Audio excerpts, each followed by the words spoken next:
Bali yang tujuannya di sini kan untuk pembibitan sapi Bali supaya siap nih, tujuannya tidak mencari bibit lagi ke Bali dan di daerah lain. Usahakan kalau bisa siap membuat pembibitan yang ada di wilayah Siak itu sendiri gitu. Jadi usaha untuk kawasan Riau terutama khususnya juga untuk Indonesia membantu.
Bahwa Siak ini sudah ditunjuk sebagai pilot project dalam pengembangan integrasi sapi sawit ya, SITT, sistem integrasi sapi tanaman, dan kebetulan di Siak ini yang sangat maju dan berkembang itu sistem integrasi sapi kelapa sawit. Dan untuk Kabupaten Siak khusus itu disesuai dengan MOU antara Dirjen Peternakan dan Kesehatan Hewan, kemudian juga Dinas Peternakan Provinsi Riau dan Dinas Peternakan dan Perikanan dan Kelautan Kabupaten Siak sudah menandatangani MOU sejak 2013 bahwa untuk Kabupaten Siak itu untuk khusus untuk pengembangan sapi jenis ras Bali.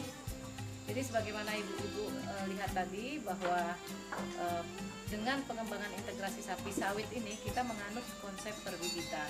Jadi di mana semua sapi yang hidup di Kabupaten Siak ini adalah sapi-sapi unggul dan sapi-sapi yang bagus.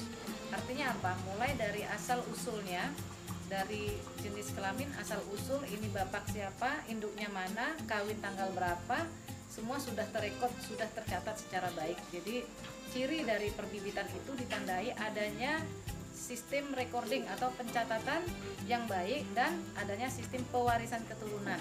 Seperti yang ibu lihat tadi adalah ini mungkin di belakang kita ini ada kartu identitas ternak. Jadi semua sapi-sapi kawasan kita ini sejak 2013 memiliki kartu identitas ternak, di samping juga memiliki kartu-kartu ternak yang ada di sekretariat kelompok di sini. Jadi kelompok yang seperti ibu lihat ini adalah yang kita lihat bersama ini kelompok perbibitan yang terdiri dari 20 kelompok sejak berdiri tahun 2013, dan di samping itu juga ada kelompok budidaya sapi Bali yang terintegrasi dengan kelapa sawit sebanyak 32 kelompok. Dan ini harapan kita bukan hanya mengambil bibit sapi saja, tetapi yang kita harapkan adalah zero waste. Tidak ada satupun produk yang hilang dari hulu sampai ke hilir. Artinya di dalam pengembangan integrasi sapi ini kita mengembangkan 7 emas yang terkandung di dalam sapi. Yang pertama mungkin emas birunya, itu kita pengembangan biogasnya. Kemudian emas hijau kita menggunakan limbah kotoran padat ini menjadi pupuk organik. Dan emas kuning kita memanfaatkan urin sapi menjadi pupuk organik juga yang kita manfaatkan untuk pupuk-pupuk karena terintegrasi dengan sawit, pupuk-pupuk kelapa sawit, sehingga ini menambah kesuburan kelapa sawit dengan berwawasan lingkungan. Artinya tidak berpengaruh terhadap kimiawi ya. Jadi kita itu maksudnya. Kemudian kita juga bisa memanfaatkan selain dari itu Mas tadi, sebenarnya ada emas coklatnya berupa kulit, tapi kita belum memanfaatkan secara maksimal. Ini yang sangat berkembang saat ini adalah pemanfaatan pupuk cair dan pupuk padat, dan ini menjadi ikon siak nantinya ke depan. Mungkin itu. Kemudian juga di sini juga sudah mengembangkan pakan ternak itu berasal dari pelepas sawit yang kita lakukan pemotongannya dari kelompok ini menggunakan chopper. Jadi untuk pengembangan kawasan peternakan ini sangat didukung sekali oleh pemerintah Kabupaten Siak melalui Pak Bupati dan Pak Wakil Bupati, sangat kosan dan komitmen untuk membangun peternakan dengan memberikan sharing kepada pengembangan sapi ini. Dari APBN kita juga mendapatkan cukup besar dana untuk pengembangan integrasi sapi sawit ini dengan pola perbibitan. Kemudian dari provinsi juga kita mendapatkan bantuan cukup banyak, itu berupa alat-alat pakan, pengolah pakan dan pengolah pupuk organik.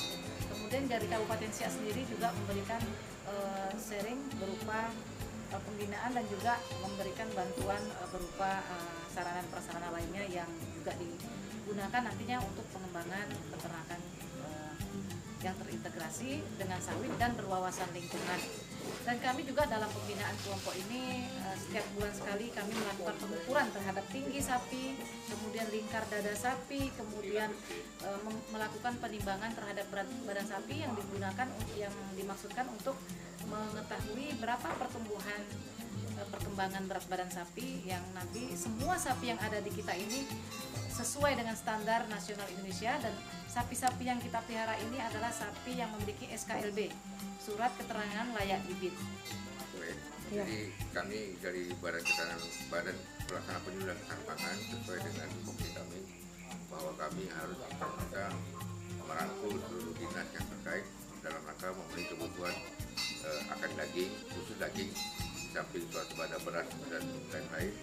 Jadi dengan ternak sapi ini, ternak sapi Tani Maju Makmur ini akan sangat mendukung nanti untuk mencapai kebutuhan masyarakat yang selama ini barangkali masih datang dari luar, dan kita berharap ini di akhir nanti bisa berkembang lebih maju lagi, karena selama ini kita hanya memelihara sapi. Sekarang kita sudah bisa mampu melakukan pembibitan dan pembesaran sapi. Oleh karena itu ini adalah suatu kemajuan yang perlu kita apresiasi.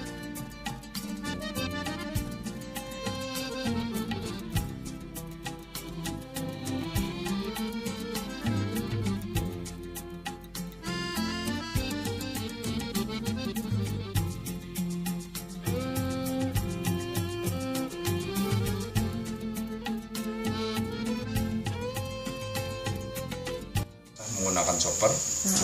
Nah, setelah kita cacah, kita campur dengan Starbio untuk mikrobianya, dan kita kasih asupan makanan untuk mikrobianya adalah menggunakan tetes tebu.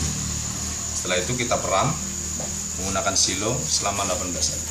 Setelah 18 hari dapat, sebelum kita berikan kepada sapi, kita anginkan dulu 5-10 menit, baru kita berikan kepada sapi. Dan kalau sudah jadi hasilnya seperti ini, baunya wangi, yang penting tidak berjamur. Kalau tidak berjamur berarti itu sudah bagus, sudah dapat dikonsumsi oleh sapi.